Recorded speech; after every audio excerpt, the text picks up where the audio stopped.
torí adùn ọ̀run fìyà jẹ mí láyé mi o. Má torí adùn ayé o gba paradíṣe lọ́wọ́ mi o, Ọlọ́run. Má torí adùn ọ̀run fìyà jẹ mí láyé mi o. Má torí adùn ayé o gba paradíṣe lọ́wọ́ mi o, Ọlọ́run. Ẹ jẹ́ kí a gbàdúrà. Bàbá wa àti Ọlọ́run wa, a tún gbé yín ga fún orí ọ̀fẹ́ tẹ́ fún wa lónìí láti rí ọjọ́ òní. Ọlọ́run a gbé yín ga, a yìn yín lógo, a ṣe yín lọ́ba. Nínú oṣù tuntun yìí, ó yá gba ọpẹ́ wa. À ń lọ nínú ọ̀rọ̀ rẹ, bàbá máa ń bá wa lọ. Ọ̀rọ̀ náà jẹ́ kó so èso ìyè àti àlàáfíà ní ìkẹyìn, kó má ṣe takò wá. Ní ọlá Jésù Kristi, Olúwa àti olùgbàlà wa. Àmín, àmín, àmín lórúkọ Jésù. Mo kí wa pé ẹ káàárọ̀, ẹ káàsán àti ẹ káalẹ́ ní gbogbo tẹ́ ẹ ti ń gbọ́ mi. Mo dẹ̀ kí wa kú àkókò ọ̀wọ̀ tí a wà yìí, tí ó jẹ́ àkókò àánú tí a mọ̀ sí àkókò Lent. Tí Jésù ń bá fa bíbọ̀ rẹ̀ sẹ́yìn, a máa ṣe ọ̀pọ̀ rẹ̀ láyé. Tó bẹ̀rẹ̀ ti dé, orí ọ̀fẹ́ ká máa fi bá gun òkè, Olúwa kó yọ̀ǹda rẹ̀ fún wa. A ò ní padà ṣe lásán nítorí adùn ọ̀run. Ọlọ́run ò ní fìyà jẹ wá láyé yìí. Nítorí adùn ayé yìí, mo gbà ládùúrà, ìjọba ọ̀run kò ní bọ́ lọ́wọ́ wa. Amen. Ọ̀rọ̀ Ọlọ́run tí a máa sọ ní àárọ̀ yìí, mo pè ní ojúṣe àwọn òjíṣẹ́ Ọlọ́run. Ṣé rí pé mo fi òjíṣẹ́ Ọlọ́run, kì í ṣe àwọn òjíṣẹ́ lásán o. Àwọn kankan ń jíṣẹ́ fún ara wọn, a ò pè wọ́n. Àwọn kankan rìn lásán ni. Ṣùgbọ́n a fẹ́ sọ nípa àwọn òjíṣẹ́ Ọlọ́run, ohun tó jẹ́ ojúṣe wa. Ọ̀pọ̀lọpọ̀ ti gbé ojúṣe rẹ̀ sílẹ̀. Ó kàn ń ṣe ohun tó ń wù ú. Ọ̀pọ̀lọpọ̀ ni ò tiẹ̀ níbi tó ti jáde. Ọ̀pọ̀ ni ò ní ẹni tó ń wò ní àwòkọ́ṣe. Ọ̀pọ̀ ló kàn dúró. Ó kàn wà náà ni. Wọ́n ní bílẹ̀ ti kú alówó kúrò níbì kankan. Irọ́ ni o. Jésù Kristi pé àwọn 12, ó sì fi agbára fún wọn, ó sì rán wọn jáde. Ẹ̀yin Olúwa, àkọ́kọ́, ojúṣe àwọn òjíṣẹ́ ti Ọlọ́run. Ẹgbẹ́ mo ń tẹnumọ́ pé àwọn òjíṣẹ́ ti Ọlọ́run, àwọn òjíṣẹ́ Ọlọ́run. Àkọ́kọ́, ohun tó fún wa ni pé kí a kọ́ àwọn èèyàn ní ẹ̀kọ́ ti Kristi. Kí a kọ́ àwọn èèyàn ní ẹ̀kọ́ ti Kristi. Wọ́n pè é ní òjíṣẹ́ tó yà kúrò nínú àwọn ọ̀rọ̀ yìí, kì í ṣe ti Kristi. Ephesians chapter 4, verse 13. Éfésù orí 4, ẹsẹ̀ 13. Ó wí pé, títí gbogbo wa yóò fi dé ìṣọ̀kan ìgbàgbọ́ àti ìmọ̀ Ọlọ́run, títí a fi di ọkùnrin, tí a fi dé ìwọ̀n gígùn ẹ̀kún ti Kristi. Kí a máa kọ́ ọ̀rọ̀ ní ẹ̀kọ́ Ọlọ́run, tí gbogbo yóò fi dé ìṣọ̀kan ìgbàgbọ́ àti ìmọ̀ Ọlọ́run. Ohun tá a gbélé wa lọ́wọ́ nìyẹn o. A máa kọ́ ẹ̀kọ́ ọ̀rọ̀ Ọlọ́run tí a máa fi dé ìṣọ̀kan ìgbàgbọ́, tí a máa fi mọ ọ̀rọ̀ Ọlọ́run, tí a mọ ọmọ tó pè wá sí, tí a mọ ọmọ tó yẹ ká fi ẹsẹ̀ sí. Ọ̀pọ̀ òjíṣẹ́ mìíràn kò mọ tí ọ̀rọ̀ Ọlọ́run sọ. Nígbà tó wí pé mo gbé ọ̀rọ̀ mi ga ju orúkọ mi lọ, ọ̀pọ̀ mọ tí ọ̀rọ̀ Ọlọ́run sọ. Ojúṣe wa kí ká gbé oyè lérí, ká kọ́ ìjọ lọ kí Kristi mọ́ síbẹ̀, ká láwọn ọmọ àgùntàn tó ká di ọmọ ìjọba ọ̀run àpáàdì kọ́. Ohun tó fi pè wá gẹ́gẹ́ bí òjíṣẹ́ rẹ̀, òun ni wípé kí a kọ́ àwọn èèyàn ní ẹ̀kọ́ ọ̀rọ̀ Ọlọ́run títí a fi di ọkùnrin tí a fi dé ìwọ̀n gígùn ẹ̀kún ti Kristi.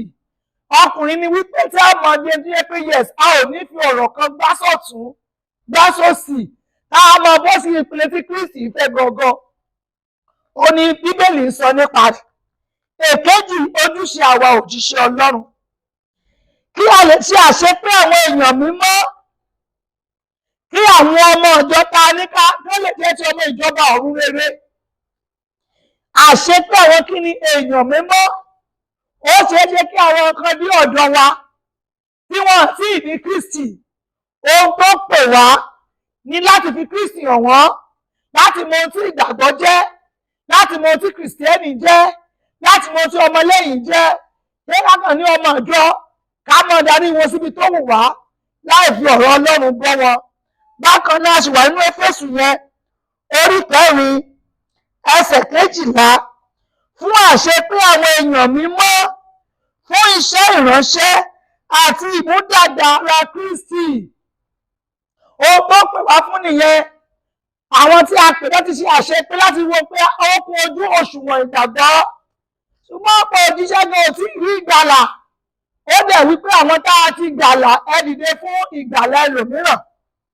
Ó ní fún ìmúdàgbà ara Kristi. Bí a bá ti ń bá wọn sọ láà ṣe wọn ní àṣepé níwájú Kristi, ara Kristi mọ́ ṣe kí ni body of Christ, ó máa dàgbà nínú ẹ̀mí, a máa gbòòrò nínú ọgbọ́n àti ọ̀rọ̀ Ọlọ́run. A ò ní máa fi ojú sí ojú ẹ̀ka àfojú sí.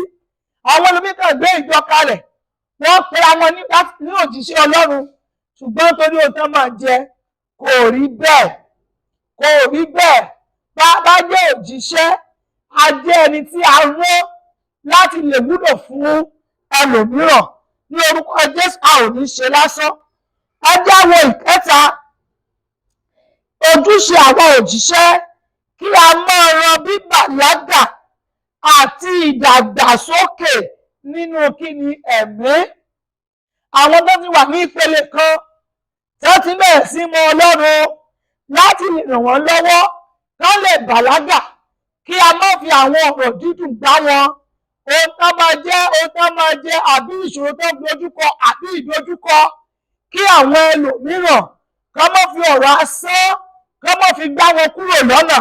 A lè máa ràn wọ́n lọ́wọ́ láti bàlágà àti ìdàgbàsókè nínú ẹ̀mí. Ṣùgbọ́n nígbà tí ẹgbẹ́ra ní òjíṣẹ́ tó ń sọ fún ẹlòmíràn wípé èwo ló fẹ́ ṣe èyí tó yá àbí kí n mú ọ jáde. Àwọn tó wá pẹ̀lú ọkàn kan láti sin Ọlọ́run, wọ́n tún fi ojúbọ mìíràn hàn wọ́n tí yàtọ̀ sí ti Kristi. So ojúṣe ti wa òun ni wípé kí a máa ran bíbàlágà àti ìdàgbàsókè wọn lọ́wọ́ nínú ẹ̀mí. Ẹni tó ti wà ní ìpele kan nínú ìgbàgbọ́, ojúṣe àtàkùn ní òjíṣẹ́ Ọlọ́run láti lè máa ràn án lọ́wọ́ kó máa dàgbà sí, kó máa dàgbà sí, kó máa dàgbà sí. Bí a bá wo Éfésù orí 4 ẹsẹ̀ 12 àti ẹsẹ̀ 13 tí a kà papọ̀, ẹ jẹ́ ká méjì papọ̀. Ephesians chapter 4 verse 12 to 13 fún àṣepé àwọn èèyàn mímọ́ fún iṣẹ́ ìránṣẹ́ fún ìmúdàgbà Kristi títí gbogbo wa yóò fi dé ìṣọ̀kan ìgbàgbọ́ àti ìmọ̀ Ọlọ́run tí a fi di ọkùnrin, tí a fi dé ìwọ̀n gígùn ẹ̀kún Kristi. Òun ló sọ fún wa láti lè mú wọn bàlágà, kó má rẹ̀ wọ́n. Ó sọ fún wọn wípé nínú ayé a máa rí ìpọ́njú, ṣùgbọ́n ká tújú káwọn ti ṣẹ́gun ayé. Nígbà tí wọ́n bá wọnú ìgbàgbọ́, tí wọ́n di ọmọ lẹ́yìn, tí wọ́n bá ń dojúkọ àwọn nǹkan kan, ó yẹ ká máa fèrè láti máa gbé wọn sókè wípé bí ẹkún pẹ́ di alẹ́ kan ní o, ayọ̀ ń bọ̀ lówùúrọ̀. Torí gbogbo tá à ń là kọjá kò lè lọ títí. À á fi àwọn tẹ́tí rìnrìn àjò yìí nínú ara àti nínú ẹ̀mí, àwọn tí ara tá lè fi ṣe àkàwé àti nínú ẹ̀mí ìwé ọ̀rọ̀ lọ́ fi ṣe àkàwé, à á fi máa tọ́ wọn. Àwọn náà lè máa dàgbà, wọn ní wọ́n lóhùn ètò ìtúlẹ̀ tán kí ìpọ́njú tàbí ohunkóhun kó fà wọ́n sẹ́yìn. Gẹ́gẹ́ bí ìwé Róòmù orí 8 ẹsẹ̀ 35, ó wí pé kí ló máa yà wá kúrò ní ìfẹ́ Kristi? ṣé ìpọ́njú ni, ìyàn ni, inúbíni ni, wọ́n bú mi ni, wọ́n tẹ̀ mí mọ́lẹ̀ ni? Ó ní rárá, ó ní kò sóbẹ kó yà wá, sóbẹ náà bá ti dẹni ìgbàgbọ́, ṣùgbọ́n tí ìgbàgbọ́ wọn ò tí tó ti wa, ojúṣe wa ni wípé káàfin lóòrùn gbé wọn sókè kí wọ́n lè bàlágà nínú ìgbàgbọ́ àti ìdàgbàsókè nínú ẹ̀mí. So Ephesians 4:12-13. Now ojúṣe àwọn òjíṣẹ́ ìkẹrin ni mo fẹ́ sọ yìí. Kí a gbé ìjọ ró lórí ẹ̀kọ́ tó yè kooro. Kí là ń pè ní ìjọ? Ìjọ túmọ̀ sí àpapọ̀ àwọn èèyàn mímọ́ tó bá yé wọn fún Kristi tí wọ́n péjọ sí ojú kan láti máa sin Ọlọ́run. Kì í ṣe bíúdì ní ìjọ, àwa tá ń sìn níbẹ̀ ní ìjọ. Tó àparọ́pọ̀ ló ti di àtúnbí tó fi ayé wọn fún Kristi. Tá a bá parapọ̀ sójú kan láti máa sin Ọlọ́run, ó ní à ń pè ní ìjọ. Ó ní kí ara gbé ìjọ náà lórí ẹ̀kọ́ tó yè kooro. Ẹ jẹ́ a sọ òtítọ́. Ó ní bí àwọn bá mọ òtítọ́, òótọ́ yóò sọ wá di òmìnira. Ẹlòmíràn sọ òtítọ́, alójúṣe wa ni, torí pé ó ń gbogbo kan sílẹ̀ nínú ìjọ, torí pé ó jẹ́ ọmọ olùṣọ́ àgùntàn, tó jẹ́ ẹni tó fẹ́ràn, nígbà tó ní pé kí a bá wọn wí pẹ̀lú ìfẹ́. Àwọn máa fi ọwọ́ bu ẹ láti sọ òtítọ́. Rárá, ojúṣe wa ni lákì a gbé ìjọ ró lórí ẹ̀kọ́ tó yè kooro, lórí ẹ̀kọ́ ọ̀rọ̀ Ọlọ́run èyí tó yè kooro, ọ̀rọ̀ òtítọ́. Ó ní ọ̀rọ̀ Ọlọ́run bí idà olójú méjì ni, a máa gúnni dé kí ni pínpín ọkàn. Bí a bá sọ nǹkan ọ̀rọ̀ Ọlọ́run, a rí pé àtẹ́ńtọ́ ṣàtẹ́ńtọ́ bá wí, a gbọ́dọ̀ ní ìbápàdé nínú ọkàn wa. Kì í ṣe ọ̀rọ̀ prosperity. Gbọ́dọ̀ tó ló wá sọ ni. Ó ní ọlá àti ọ̀rọ̀ ń bẹ lọ́wọ́ mi, àwọn tèmi bá fi fún lèmi yóò sì fi fún. So kì í ṣe pé ẹjọ́ fún nípa ìjọba àwọn àpáàdì, ká sọ nípa ìjọba àwọn rere, ká sọ nípa ìrònúpìwàdà, ká sọ nípa àtúnbí, ká sọ ọ̀nà tí wọ́n lè gbà tí wọ́n máa fi dọmọ ègbé, ká sọ ọ̀nà tí wọ́n lè gbà tí wọ́n fi rí Ọlọ́run. So ọ̀rọ̀ tó yè kooro, Ephesians 4:14. Kí àwa kó má ṣe jẹ́ ìwé mọ́ tí a fi gbogbo afẹ́fẹ́ ẹ̀kọ́ tì sí wá sí sẹ́yìn, tí a sì ń dá kiri nípa ìtànjẹ èèyàn, nípa àrékérekè fún ọgbọ́nkọ́gbọ́n àti múniṣìnà. So ojúṣe àwọn òjíṣẹ́ Ọlọ́run òun láti lè mú àwọn tó ń wọnú agbo ìjọ Ọlọ́run sọ ọ̀rọ̀ Ọlọ́run tó yè kooro, kí àwọn tó ń bẹ lóde má bàa fi ọ̀rọ̀ asán gbá wọn kúrò. Bí a bá ti fi ọ̀rọ̀ Ọlọ́run bọ́ wọn, tó dẹ̀ rí bí sinmi lé pẹ̀lú ìfẹ́ Ọlọ́run, a rí wípé àwọn tó wà lóde tí wọ́n ń wá ti ayé, wọn ní gbá wọn kúrò lọ́nà. Ohun tó pè wá fún nìyẹn, kì í ṣe owó, kì í ṣe ipò, kì í ṣe agbára, kì í ṣe competition. Èmi fẹ́ kí ìjọ mi ó dàbí ti eléèkọ́ ló pè wá fún. Àwọn ni àwọn lóyìn gẹ́gẹ́ bíi Pétérù. Ó ní èmi yóò sọ ọ́ di apẹja èèyàn. Àwọn ni apẹja èèyàn nísìn láti máa wá èèyàn fún ìjọba Ọlọ́run rere. Kì í ṣe ohun asán ló pè wá fún. Ìjọ ti wọnú ayé, ti wọnú ìjọ. Ọ̀rọ̀ dídùn tó yẹn fẹ́ máa gbọ́, tó máa fi mú ẹlòmíràn pàdánù. Ẹ jẹ́ á sọ̀rọ̀ tó yè kooro. Gbogbo tó sọ fún wa ní pé fún wa lóúnjẹ òde wa lónìí, ilé tó ń kó jọ, ọlà tó ń kó jọ, gbogbo rèé tó ń kó jọ, a máa fi gbogbo ẹ̀ sílẹ̀ ní ọjọ́ kan. Ṣùgbọ́n adé ń bẹ fún àwọn tó bá dé ní ọkàn, tí wọ́n kó àwọn èèyàn wọnú ìjọba ọ̀run rere, adé ń bẹ fún wọn. A ò ní ṣe lásán. Ìkarùn-ún, kí a mú àwọn èèyàn wá sọ́dọ̀ Kristi lójúṣe àwa òjíṣẹ́ Ọlọ́run. Kí ká tún máa pa wọ́n lẹ́kún, ká tún máa di ẹrù tí kì í ṣe tiwọn lé wọn lórí. Rárá, kí a mú wọn wá sí ọ̀dọ̀ Ọlọ́run, ká fà wọ́n kúrò nínú òkùnkùn. 2 Timothy chapter 4 verse 5. Timothy kejì orí 4 ẹsẹ̀ 5. Ṣùgbọ́n máa ṣe pẹ̀lẹ́ nínú ohun gbogbo, máa faradà ìpọ́njú, ṣe iṣẹ́ evangelist, ṣe iṣẹ́ ìránṣẹ́ ní kí ni àṣepé. Bí ẹ ṣe láṣẹ pé ká ṣiṣẹ́ ìrere, ká fà wọ́n sọ́dọ̀ kí ni ọ̀dọ̀ Kristi. Ṣé ká lé àwọn ọmọ Ọlọ́run kúrò nínú ìjọlọ́pọ̀ sí ẹnu kìnìún. Ká fà wọ́n sí ọ̀dọ̀ Kristi. Òní Olúwa wí, òní ojúṣe àwa òjíṣẹ́ Ọlọ́run. Kì í ṣe competition. Ká mọ̀ níra kiri.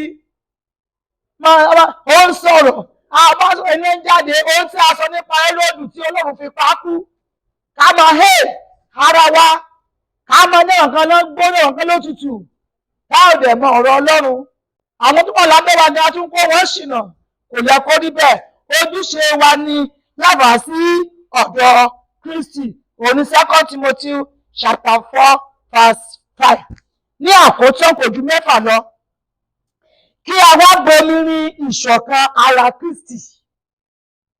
Nígbà tí a bá ti fi ẹsẹ̀ wọn múlẹ̀, ká máa bomi rin wọ́n nínú ọ̀rọ̀ Ọlọ́run. Ètò kù díẹ̀ káàtó bí a bá ní agbára àti ràn án lọ́wọ́. Jésù náà ṣe bẹ́ẹ̀. Ọjọ́ 3 ló fi wàásù. Ó wá rí pé wọ́n ń lọ ní ọwọ́ òfo. Ó bèèrè lọ́wọ́ kí lẹ ní síbí. Wọ́n ní ẹja wẹ́wẹ́ àti iṣu àkàrà. Ó dẹ̀ bless, ó di púpọ̀. Ó fún wọn jẹ, inú wọn dùn. So àwọn adáwọ́ tí ẹsẹ̀ wọn múlẹ̀ tán àti ara àti ẹ̀mí. Ajá máa bójútó wọn fún ara Kristi. Ká máa bomirin wọn.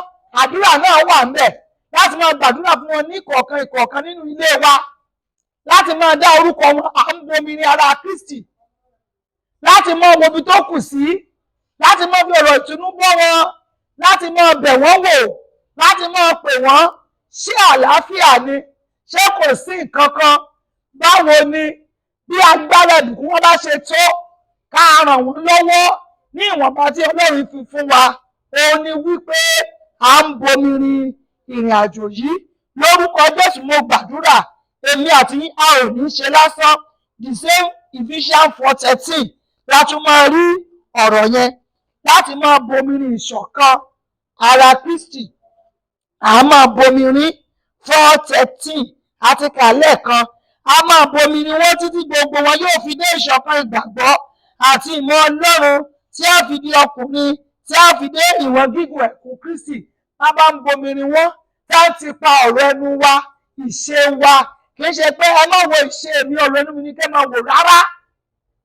Bí tó fi ń gbilẹ̀ sí, wọ́n máa dé ìwọ̀n ìgbàgbọ́. Ebi tó máa di ọkùnrin nínú Kristi fún ara wọn. Lórúkọ Jésù lẹ́ẹ̀kan sí.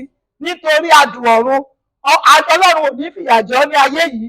Nítorí adùn ayé yìí, ìjọba ọ̀run kò ní bọ́ sọnù. Ẹ jẹ́ á mọ ojúṣe wa.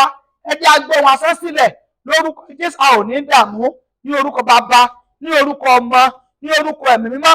Bí àwọn òjòló ti ṣáko lọ, tá a fi ojú iṣẹ́ wa sílẹ̀, tá à ń gbé wọn asán dání. Olúwa yóò darí wa padà sí ojú ọ̀nà ìgbàgbọ́. Àwọn tó wà lábẹ́ wa, a ò ní ti ara wọn kọsẹ̀. Wọn ò ní ti ara wa kọsẹ̀. Ní ọlá Jésù Kristi Olúwa wa. Kí a tó tún pàdé ní ọ̀sẹ̀ tó ń bọ̀ ní ọjọ́ ìṣẹ́gun ní dédé agogo 9.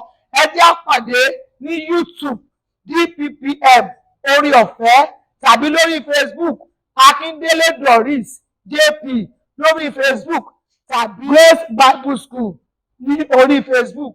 Ayé rẹ̀ á sunwọ̀n. Ò ní ṣubú sọ́wọ́ ọ̀tá. Ò ní dẹrù ògo sọnù. Jésù Olúwa wa. Àmín.